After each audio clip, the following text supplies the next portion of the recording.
William Whittingham was an English biblical scholar, Bible translator, and Marian exile, a well-connected friend of English reformers and publisher of the Geneva Bible. He became an English dean, preacher before Queen Elizabeth, and a Protestant, Reformed and Anglican reformer. Educated at Brasenose College, Oxford, he became a Protestant and Reformed churchman. As such, it was necessary to flee England when Mary I ascended the throne and initiated her policies of hostility and persecutions against Reformed churchmen. By 1554, Whittingham made his way to Frankfurt, Germany, where he joined a group of Protestant exiles from Mary's reign. There, he met John Knox and became a supporter of Reformed theology, a force that would inform and shape later Elizabethan divines. He also married the sister of John Calvin. He took over Knox's role as established, ordained and recognized minister to the English congregation of exiles in Geneva. In Geneva, he started the work for which he is best remembered, a Bible translation that came to be known as the Geneva Bible. In 1560, Whittingham returned to England, and was made Dean of Durham in 1563, an office he held at his death in 1579, a Protestant, Reformed, Genevan, prayer book and Anglican divine. Early life. Born at Chester about 1524, he was son of William Whittingham, by his wife, a daughter of Horton of Houghton Tower, Lancashire. In 1540, at the age of 16, he entered Brasenose College, Oxford, graduating B.A. and being elected Fellow of All Souls College in 1545. In 1547 he became senior student of Christ Church, Oxford, earning the M.A. on 5 February, 1547–8. On 17 May 1550, he was granted leave to travel for 3 years to study languages and civil law. He went to France, where he spent his time chiefly at the University of Orleans, but he also visited Lyon and studied at Paris, where his services as interpreter were used by the English ambassador, Sir John Mason of Sir William Pickering. Towards the end of 1552, Whittingham visited universities in Germany and Geneva. He briefly returned to England in May 1553. Whittingham had adopted reasonable Protestant and Reformed views as the results of his scholarship, but the accession of Queen Mary, the return of Anglo-Italian ecclesiastical policies of de heretico combaendo in the form of Cardinal Pole's repatriation to England, and the vulnerabilities and liabilities associated with burnings to come, anticipated persecutions, interfered with hopes of usefulness in ministerial labors. Late in August, however, he made intercession, which was ultimately successful, for the release of Peter Martyr, but after a few weeks he himself left England with difficulty by way of Dover to France. At Frankfurt, in the spring of 1554, Frankfurt was the ecclesiastical centre for the English Marian exiles on the continent, and Whittingham was one of the first who reached the city on the 27th of June 1554. He sent out invitations to exiles in other cities to join them. Difficulties soon arose, however, between those who wished to use Edward VI's second prayer book without much modification, and those led by Whittingham and John Knox, who desired prayer book revision. Whittingham was one of those appointed to draw up a service book. He procured a letter from John Calvin, dated the 18th of January 1555, which prevailed, but the compromise adopted was disturbed by the arrival and public disruptions of Richard Cox, an uncompromising champion of the 1552 Book of Common Prayer, itself a product of the Reformed Archbishop of Canterbury, Thomas Cranmer. In the ensuing struggle between Knox and Cox, Whittingham was Knox's chief supporter. However, he failed to prevent Knox's expulsion from Frankfurt on the 26th of March. He gave his support to the form of church government established at Frankfurt. Under Cox's influence, He was dissatisfied with the outcome, however. About the 22nd of September 1555, he followed Knox to Geneva, a veritable beehive of growing scholarship and, in time, international influence. Whittingham was probably the author of a detailed account of the struggle. It is the only full narrative of the conflict between two reformed visions of churchmanship.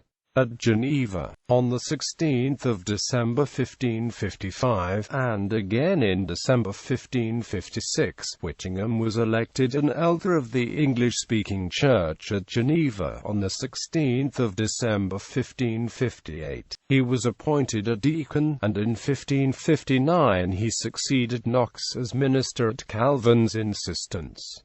As such, he was an ordained minister of the Church. Upon Queen Mary's death, most of the exiles at Geneva returned to England, but Whittingham remained to complete the translation of the Geneva Bible. He had labored with other scholars in the review of earlier English editions, Tyndale's, Coverdale's, the Thomas Matthews Bible and other versions. He had already produced a version of the New Testament, which was issued at Geneva by Conrad Badius on 10 June 1557. He also took part in the minor revisions of the Old Testament. The critical and explanatory notes were largely textual and explanatory. It was printed at Geneva by Rowland Hall in 1560. After 1611, its popularity was not lost. 10 editions appeared between that date and 1640.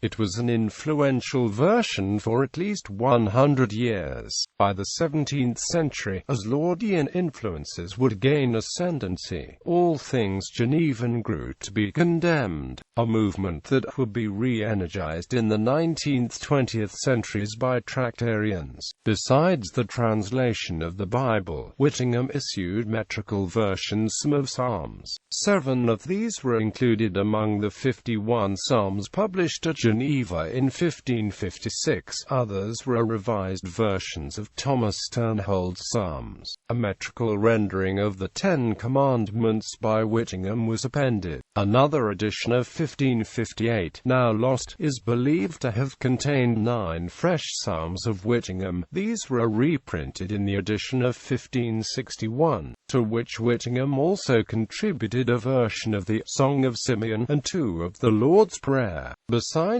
these, Whittingham translated 4 Psalms in the Scottish Psalter.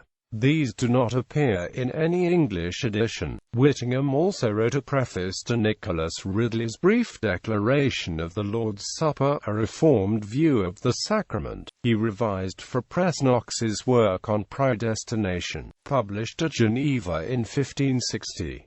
He contributed a dedicatory epistle to Christopher Goodman's How Superior Powers Ought to be Obeyed. Returned to England, Whittingham took formal leave of the council at Geneva on 30th of May 1560. In January 1561, he was appointed to attend Francis Russell, 2nd Earl of Bedford, during his embassy to the French court. In the following year he became a chaplain to Ambrose Dudley, 3rd Earl of Warwick, a minister at Le Havre, then occupied by the English under Warwick. He won general praise, but William Cecil complained of his neglect of conformity to the English Book of Common Prayer. He was collated on the 19th of July 1563 to the deanery of Durham, a promotion which owed to the support of Warwick and Robert Dudley, 1st Earl of Leicester, another Protestant and Reformed churchman.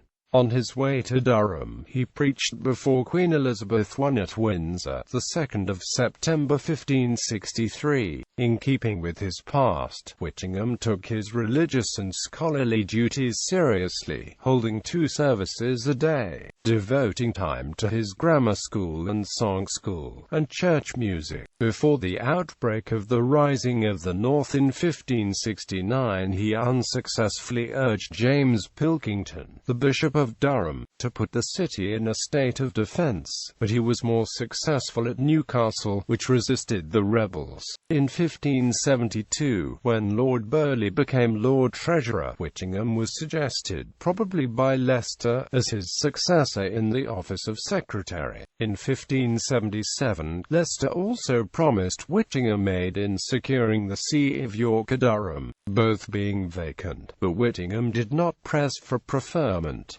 As a Protestant, Reformed, Genevan, and Anglican Dean of Durham, in 1564, Whittingham wrote a long letter to Leicester protesting against the old popish apparel, and the historic associations with massing vestments and theology. There were proceedings in 1566 against his insights and scruples in refusing to wear the surplice and cope in this respect. He followed the venerated Miles Coverdale, his fellow academic and ecclesiastical associate, fellow Marian exile and fellow reformer. Whittingham eventually yielded, taking Calvin's moderating advice not to leave the ministry for external and minor matters of order. In 1577, however, he incurred the enmity of Edwin Sandys, the new Archbishop of York, by resisting his claim to visit Durham Cathedral. According to William Hutchinson, a commission had been issued in 1576 or 1577 to examine complaints against him, but this proved ineffectual because the Earl of Huntingdon and Matthew Hutton sided with the Dean against the third commissioner, Sandys. A fresh commission was issued on the 14th of May 1578. This included the 3 former commissioners and about a dozen others. The articles against Whittingham are printed from the domestic state papers in the Camden Miscellany. The charge that he is defamed of adultery is entered as partly proved, and that of drunkenness as proved, but the real allegation against Whittingham was the alleged inadequacy and invalidity of his ordination and service in Geneva, matters that had been unproblematic previously but conveniently became important. He admitted to not having been ordained according to the rites of the Church of England, but Parliament had already passed an act acknowledging the validity of ordinations whether according to Roman or Reformed standards on the continent. But Sandys, to score points, maintained that Whittingham had not even been validly ordained even according to Genevan standards, but had been elected preacher without the imposition of hands. Never mind Calvin's support, that did not matter to Sandys. Huntingdon, however, wrote that it could not but be ill taken of all the godly learned both at home and in all the Reformed churches abroad, that we should allow of the popish massing priests in our ministry, and disallow of the ministers made in a Reformed church. In an instance of sobriety and common sense, he suggested the stay of the proceedings. Huntingdon won, Sandys lost, and Whittingham retained the deanery of the cathedral as a Protestant, Reformed, Genevan, and Anglican churchman. Whittingham's death came on the 10th of June 1579. He was buried in Durham Cathedral, where his tomb was destroyed by the Scots in 1640. His will, dated the 18th of April 1579, is printed in Durham Wills and Inventories. Family. Whittingham's wife Catherine, daughter of Lewis Jackman, was probably born not before 1535 and married to Whittingham on the 15th of November 1556. Her eldest son, Zachary, was baptized on the 17th of August 1557, and her eldest daughter, Susanna, on the 11th of December 1558. Both died young. Whittingham was survived by 2 sons, Sir Timothy and Daniel, and 4 daughters.